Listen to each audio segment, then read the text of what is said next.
And greetings. This is Bob again from Daily Enduring Truth, and here with our weekly broadcast. It's been a week. I'll be honest with you. I asked God earlier in the week, Lord, can you just give me 1 week without anything happening? And needless to say, it didn't work. Even after I said that, we had another major problem. And this time it wasn't as much health problems, although I tend to be a bit concerned about my wife and her issues. If you followed, you know all about those. Because she's having pain in an area where she shouldn't be having pain.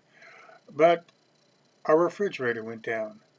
Now, the refrigerator part seems to be working, but the freezer part has never gotten started again. So we lost a bunch of food, and they won't be able to fix things up until Tuesday is when they're supposed to come. So we're having all kinds of fun making arrangements like that. And for those of you who have followed this for a while, you know we just had our kitchen redone and we finished sometime in June. And so this was a new refrigerator and it stopped working. Please don't worry about us. We will be fine. We have what's called an emergency fund. We have enough money to get by without having to worry about the lost food. It's a first world problem because there are people all around the world who, if this were to happen to them, people I know even, if this were to happen to them, they'd have no recourse. They would be in great trouble.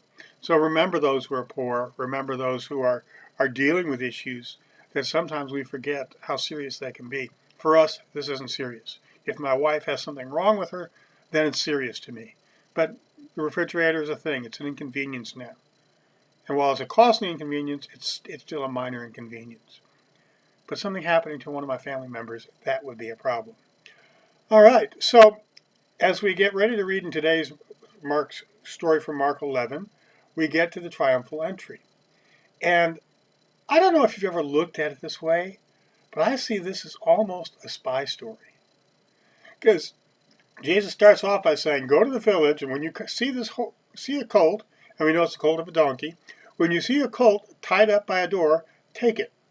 And if anybody asks, here's what you say. Now, I think it shows us that even though the disciples were with Jesus all the time, they didn't know everything that was going on. I believe Jesus had made some kind of arrangements with one of the villagers in that town and said, hey, this is what I need. And I think that villager knew what was going on. I think he knew that Jesus was going to enter. He said, I need a colt to enter Jerusalem. Nobody's ridden on it. I'm going into Jerusalem as the Messiah. Maybe he didn't say as the Messiah, but everybody knew what that meant.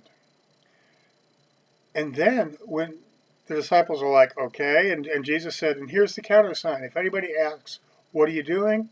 You just tell them the master needs this. Okay, so they go into the town, and sure enough, they come to a crossroads, and there by the door was a colt.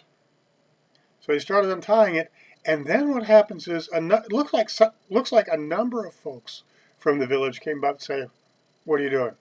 What are you taking the colt for? They said, well, the master needs it. And then the crowd sort of pulled back and said, okay. So it was like the owner of the colt had people there to watch what was going on. I don't know if the owner was there as one of them, or if he wanted to stay away for plausible deniability, as we say today.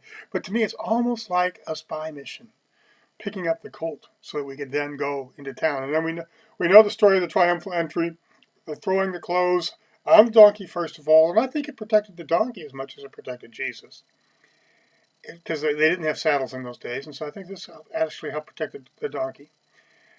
And they get in there, and the crowd's roaring, and Jesus goes to the temple, and he looks around.